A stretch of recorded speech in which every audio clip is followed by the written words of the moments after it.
पे ये क्या करता है, अर्थ को दो पार्ट में डिवाइड करता है। टिप पे इंडिया का सदर्न मोस्ट पार्ट नहीं है, सदर्न मोस्ट की जो पॉपुलेशन है देश में सबसे ज्यादा है। अगर मैं बात करूँ नेपाल हो गया, अफगानिस्तान हो गया। चलिए दोस्तों, कैसे हो आप लोग? तो दोस्तों मैं आप सभी का स्वागत करता हूँ आपके अपने ग्रेट चैनल पे दोस्तों, और मैं आप सभी का स्वागत करता हूँ सेमेस्टर एग्जाम का टॉपर इस सीरीज में। दोस्तों आज की इस वीडियो में हम कवर करने वाले हैं हमारे सेकंड चैप्टर के साथ, जिसका नाम है लोकेट एंड एक्सटेंड। ठीक है, तो चलिए एक एक करके चीजों को कवर करते हैं, समझने की कोशिश करते हैं। सबसे पहली चीज यहाँ पे अगर मैं बात करूँ तो हमारे जो अर्थ का शेप है, वो अर्थ का शेप क्या है? हमारे जॉइड शेप है। क्या शेप है हमारे अर्थ का? हमारे अर्थ का शेप जो है वो जॉइड है। तो अब जॉइड कैसा शेप होता है? जॉइड का जो शेप होता है वो अनियन की तरह होता है। आपने देखा होगा कि जो अनियन होती है वो क्या होती है, वो ऊपर से फ्लैट होती है और नीचे की तरफ से फ्लैट होती है, और बाजू से क्या होती है, एकदम गोल गोल क्या होती है। ठीक है, उसी तरीके से अगर मैं बात करूं तो हमारा ये भी होता है। यहाँ पे अगर हम बात करें तो हमारे अर्थ पे दो तरह की इमेजिनरी लाइंस होती है। एक होती है आपकी हॉरिजॉन्टल लाइंस, कुछ इस तरह की लाइंस, जैसे हम क्या कहते हैं, लैटिट्यूड कहते हैं। क्या कहते हैं?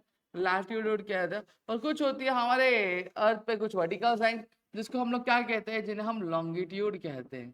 समझ में आ गया? अब यहाँ पे मैं बात जब लैटिट्यूड की करता हूँ, अब कोई भी एक लैटिट्यूड, कोई भी जो लैटिट्यूड जब वो 0 डिग्री पे होता है, ठीक है, अगर वो 0 डिग्री पे लैटिट्यूड जो लाई करता है तो उसे हम लोग इक्वेटर कहते हैं। क्या कहते हैं हम?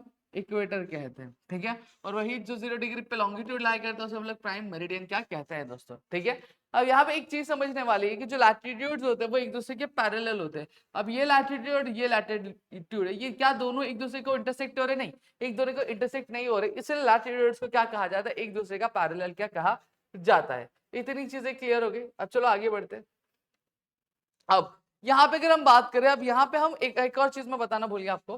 ठीक है, कि ये जो लैटिट्यूड होता है 0 डिग्री पे, ये क्या करता है, अर्थ को दो पार्ट में डिवाइड करता है।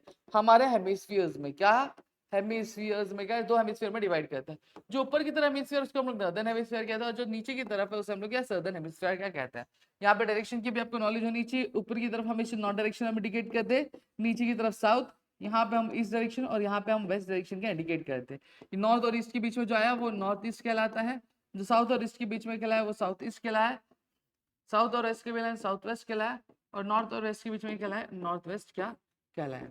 समझ में आ गया? ये कुछ इस तरीके की पूरी की पूरी चीजें क्या की जाती है, परफॉर्म की जाती है। होप सो इतनी चीज आपको क्लियर हो गई होंगी और समझ में आ गया होगा। ठीक है, चलो अब आगे बढ़ते हैं। अब जब हम आगे बढ़ते हैं तो अब बात करेंगे हम एक एक करके दोनों ही कंट्रीज के बारे में। बेसिकली हमने ये देखा है कि हम जब भी ज्योग्राफी पढ़ रहे हैं तो हमने अलग अलग कंसेप्ट पढ़े, लेकिन जब ज्योग्राफी हम 10th स्टैंडर्ड की पढ़ते हैं तो 10th स्टैंडर्ड में हम ज्योग्राफी में दो कंट्रीज के बीच का जो रिलेशन है वो देखने वाले, कंपैरिजन देखने वाले। पहले हमारा इंडिया, और जो दूसरा होने वाला है हमारा ब्राजील होना है। इंडिया के बारे में कुछ देख लेते हैं। जब मैं इंडिया की बात करता हूँ, इंडिया अगर मैं बात करूँ मैं टेक्स्ट बुक के हिसाब से, क्या सेकेंड लार्जेस्ट पॉपुलेटेड है कंट्री है, ठीक है, पूरे वर्ल्ड में। साथ ही साथ ये फेमस किसके लिए? मसालों के लिए बहुत ज्यादा फेमस है, स्पाइसेस के लिए बहुत ज्यादा फेमस है। और यहाँ पे जो सबसे पॉपुलर स्पोर्ट है वो क्या था? क्रिकेट होता है। अब यहाँ पे ध्यान रखना कि जो पॉपुलर स्पोर्ट है वो क्रिकेट है, लेकिन जो पॉपुलर जो नेशनल गेम है हमारा, जो नेशनल गेम है वो क्रिकेट नहीं है, वो क्या हमारा हॉकी है। तो ये चीज याद रखना कि बहुत सारे लोग जो होते हैं वो गलती कर बैठते हैं कि वो क्रिकेट लेके बैठते हैं। नहीं, क्रिकेट हमारा पॉपुलर स्पोर्ट है, बट जो नेशनल गेम हमारे देश का वो क्या है? हॉकी है। इतनी चीजें क्लियर हो गई। नेक्स्ट यहाँ पे अगर हम बात करें ब्राजील की, तो ब्राजील की भी सेम तरीके से मैं यहाँ पे बात करना चाहूंगा। जो ब्राजील है फेमस किसके लिए? सांबा डांस के लिए फेमस है। साथ ही साथ ये क्या है? आपका coffee pot of the world. यहाँ पे जो कॉफी यूज होते हैं वो कॉफी बहुत ज्यादा तेजी से, बहुत ज्यादा तादाद में क्या उगाए जाते हैं, और इस वजह से ब्राजील को क्या बोला जाता है? Coffee pot of the world बोला जाता है। और यहाँ पे जब मैं पॉपुलर स्पोर्ट की बात करता हूँ तो यहाँ पे जो फुटबॉल है, फुटबॉल क्या बन जाता है? आपका पॉपुलर स्पोर्ट क्या बन जाता है। ठीक है, अब मैं इंडिया की बात करूंगा। अब इंडिया की लोकेशन की बात करूं, इंडिया बेसिकली लोकेटेड कहाँ पे? यहाँ पे जब मैं बात करता हूँ, ठीक है, तो हमें क्या देखने मिलता है? अब जैसे यहाँ पे अगर हम बात करें, चलो यहाँ पे बात कर रहे थे, ठीक है, अब ये हमारा अर्थ है पूरा, ठीक है, ये हमारा हेमिस्फीयर हो गया, ये नॉर्दर्न हेमिस्फीयर, साउदर्न हेमिस्फीयर। जब हमारा इंडिया लोकेट करता है, जब हम मैप ग्लोब भी देखते हैं तो हमारा इंडिया में कुछ यहाँ इस डायरेक्शन में दिखाया जाता है। तो यहाँ पे ये सबसे पहली चीज नॉर्थ हेमिस्फीयर हो गया, और ये कौन सा डायरेक्शन में? मैंने आपको डायरेक्शन सिखाया, नॉर्थ, साउथ, ईस्ट और वेस्ट। तो इंडिया नॉर्थ में तो आ गया, ठीक है, और कहाँ पे लाइक करता है? ईस्टर्न। तो यही चीज याद रखना है कि जो इंडिया लाइक करता है वो कहाँ पे लाइक करता है? नॉर्थ ईस्टर्न हेमिस्फीयर में क्या लाइक करता है।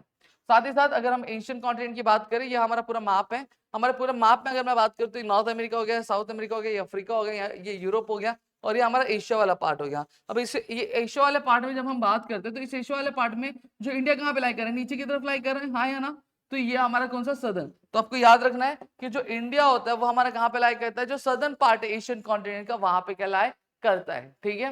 फिर नेक्स्ट अगर मैं यहाँ पे बात करूं तो जो इंदिरा पॉइंट है, इंदिरा पॉइंट हमारी कंट्री का सबसे लास्टेस्ट टिप है, ठीक है। आपको याद रखना है कि इंदिरा पॉइंट का सदर्न मोस्ट टिप है, इंदिरा पॉइंट का सदर्न मोस्ट टिप है इंडिया का। सदर्न मोस्ट पार्ट नहीं है, सदर्न मोस्ट पार्ट कन्याकुमारी है, लेकिन जो सदर्न मोस्ट टिप है वो क्या हमारा इंदिरा पॉइंट है। और ये लोकेट कहाँ पे करता है, ये लोकेट करता है इंडिया जो लोकेट कर, ये लोकेटेड कहाँ पे Indira point 6 degree 45 minutes north parallel पे क्या लोकेटेड है, ठीक है। अब आगे बात करते हैं, अब आगे बात करेंगे हम ब्राजील की। जब मैं ब्राजील की बात करता हूँ तो ब्राजील अगेन यहाँ पे अगर हम बात करें तो ब्राजील हमें कहाँ देखने मिलता है, तो यहाँ पे ब्राजील देखने मिल रहा है हमें।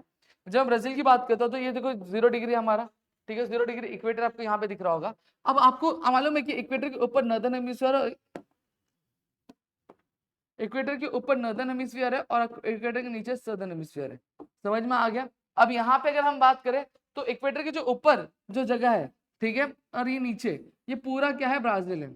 सॉरी ज्यादा ही कर दिया, ये देखो आपको ब्राजील दिख रहा होगा ये येलोइश में, ठीक है। अब आपको ये देखने मिलेगा कि कुछ पार्ट जो है वो आपका क्या नॉर्दर्न हेमिस्फीयर में ब्राजील का, और बाकी का जो मेजोरिटी पार्ट है वो कहाँ पे आपके सदर्न हेमिस्फीयर में। तो यही चीज यहाँ पे स्टेटमेंट के फॉर्म में भी बोली है, क्या बोला गया है कि some part lies in the northern hemisphere while most of it lies in the southern hemisphere, also it lies in the western hemisphere। सही बात है। अब यहाँ पे देखो ये 0 डिग्री हो गया, ये 0 डिग्री हो गया और ये 0 डिग्री प्राइम मेरिडियन हो गया, समझ में आ गया। अब इस तरफ क्या चालू हो जाता है, ये वेस्टर्न चालू हो जाता है और ये आपका ईस्टर्न पार्ट चालू हो जाता है, ठीक है। नॉर्दर्न है और ये सदर्न है, सही बात है। तो सब ये नॉर्दर्न वाला सदर्न वाला तो समझ गया। अब ये वेस्टर्न या ईस्टर्न या आपके वेस्टर्न पार्ट में क्या लाई करता है ब्राजील, समझे। अब यहाँ पे हमने दोनों ही कंट्री के बारे में कुछ कुछ चीजें जो थी वो जान ली। अब हम जानेंगे इनके बैकग्राउंड के बारे में, बेसिकली इनका हिस्टोरिकल बैकग्राउंड क्या रहा है उस चीज के बारे में हम लोग यहाँ पे क्या समझने वाले। बीइंग इंडियन हमें ऑलरेडी पता है कि हमारे देश में, देश पर अंग्रेजों ने क्या किया था, अंग्रेजों ने कुछ 150 साल तक क्या क्या राज किया था, ठीक है। अब इंडिया को जो आजादी मिली थी कौन सी ईयर में मिली थी, आपके ईयर 1947 में क्या मिली थी। अब इंडिया को बहुत सारे लड़ाइयाँ करनी पड़ी, ठीक है। 1962 का मैं चाइना वॉर ले लूँ, फिर उसके बाद अगर मैं बात करूँ इंडिया और पाकिस्तान का वॉर ले लेता हूँ, फिर ईयर 1971 का अगर मैं इंडिया और पाकिस्तान का वॉर बांग्लादेश के लिए ले सकता हूँ। तो ऐसे 3 वॉर्स हमें क्या देखने पड़ गए थे। फिर फेमाइन कंडीशन, भूखमरी जैसी स्थिति आ चुकी थी जहाँ पे लगातार देश की पॉपुलेशन बढ़ रही थी, बट फूड ग्रेन का प्रोडक्शन उस हिसाब से नहीं, और बहुत सारे ऐसे ऐसे प्रॉब्लम्स है जो इंडिया ने फेस किए थे। अब इंडिया के, हालांकि इंडिया ने इतने सारे प्रॉब्लम्स फेस किए, इतने सारे प्रॉब्लम फेस करने के बाद भी इंडिया आज one of the fastest developing country है पूरे वर्ल्ड में, ठीक है। इंडिया को आज की डेट में सबसे बड़ा मार्केट क्या देखा जाता है, अगर कोई भी कंपनी अगर वो अपना एक्सपांशन करना चाहती है, ग्रोथ बढ़ाना चाहती है, तो इंडिया को सबसे बड़ा मार्केट क्या है यहाँ पे देखा जाता है। अब इंडिया ने अपनी इकोनॉमी को इंप्रूव करने के इकोनॉमिक पॉलिसीज में कई सारे रिफॉर्म्स लाए, कई सारे बदलाव लाए, ठीक है। रूल्स और सिस्टम है। इंडिया को क्या बोला जाता है, इंडिया को यंग कंट्री बोली जाती है। क्यों यंग कंट्री बोली जाती है, अब हमेशा पॉपुलेशन को हम 3 स्लैब्स में डालते हैं, एक 0 से लेकर 14 साल की उम्र तक, एक 15 से लेकर 59 साल की उम्र तक, और 59 साल एंड अबव, ठीक है। अब ये जो उम्र होती है, अब इन उम्र में अगर मैं बात करूं जो हमारा सेकंड वाला स्लैब है, सेकंड वाला स्लैब मतलब 15 से लेकर 59 वाले एज वाले जो ग्रुप है, इनकी जो पॉपुलेशन है देश में सबसे ज्यादा है, और इन्हीं पॉपुलेशन को क्या कहा जाता है, प्रोडक्टिव पॉपुलेशन कहलाया जाता है। क्या कहलाया जाता है, प्रोडक्टिव पॉपुलेशन क्या कहा,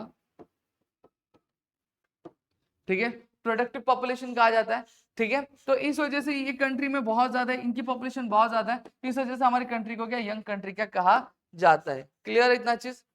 नेक्स्ट अब ब्राजील की बात करते हैं। ब्राजील को रूल किसने किया था, ब्राजील को रूल पोर्चुगल ने किया था कुछ 300 साल तक, ठीक है। अब ब्राजील क्या बन गया, एक इंडिपेंडेंट कंट्री बन गया आपके ईयर 1822 में। हालांकि उसको आजादी भले ही मिल गई थी, लेकिन ईयर 1930 में से लेकर 1985 तक जो ब्राजील था वो ब्राजील किसके रूल के अंदर था, आपके मिलिट्री गवर्नमेंट के रूल के अंदर था, पॉपुलिस्ट पॉलिसी फॉलो करते हुए। अब यहाँ पे अगर मैं बात करूँ ब्राजील में कई सारे जो प्रीवियस लीडर्स थे, ठीक है, मिलिट्री गवर्नमेंट आने से पहले उन्होंने कई सारा लोन ले लिया था, कई सारा कर्जा ले लिया था, जिसकी वजह से ब्राजील को क्या करना पड़ा था, ब्राजील को कई सारी बड़ी बड़ी फाइनेंशियल प्रॉब्लम्स का क्या सामना करना पड़ा था, लेकिन किसी ना किसी तरीके से ब्राजील ने क्या मैनेज कर लिया था। आज के टाइम पे ब्राजील क्या देखा जाता है, Brazil is seen as a country that can help in the world's economic growth. अब यहाँ पे आज के डेट में जो ब्राजील है वो क्या देखा जाता है, वो एक ऐसी कंट्री देखा जाता है जो आपके वर्ल्ड की इकोनॉमी में ग्रो करने के लिए जो मेजोरिटी कंट्रीब्यूशन क्या दे सकता है, एक इस तरह की कंट्री क्या देखा जाता है। हालांकि दोनों ही कंट्री की स्थिति अगर मैं बात करूं तो दोनों ही कंट्री गुलाम हुआ करती थी एक टाइम पे, फिर उन्हें आजादी मिली, आजादी मिलने के बाद भी उनको प्रॉब्लम्स फेस हुई, ठीक है। और दोनों ही कंट्री क्या एक डेवलपिंग कंट्री क्या देखी जाती, जानी मानी जाती है, ठीक है। इतनी चीजें क्लियर हो गई। तो यहाँ पे हमने पूरी की पूरी चीजें कवर करी, होप सो चीजें आपको यहाँ पे क्लियर हो गई होंगी। अब यहाँ पे आपको एक दो चीजें और याद रखनी है, जैसे इंडिया है, अब इंडिया के अब अगल बगल देश नेबरिंग कंट्रीज कौन सी हैं, तो वो याद रखना, जैसे चाइना चाइना हो गया, पाकिस्तान हो गया, बांग्लादेश हो गया, ठीक है। फिर उसके बाद अगर मैं बात करूँ नेपाल हो गया, अफगानिस्तान हो गया, ठीक है। ये सारे कुछ नाम है जो आपको याद करके रख लेनी चाहिए, ठीक है। और बस इतनी ही चीज आपको याद करनी है इस पर्टिकुलर चैप्टर में, ठीक है। होप सो मैंने यहाँ पे पूरी की पूरी चीज आपको क्लियर कर दी, होप सो चीजें क्लियर भी हो गई होंगी। स्टिल अगर आपको कोई भी डाउट है प्लीज मुझे कमेंट सेक्शन में कमेंट करके जरूर बताएगा। मिलते हैं हमारे अगले वीडियो, तब तक के लिए घर पे रहो सुरक्षित, अपना ध्यान रखना दोस्तों। जय हिंद।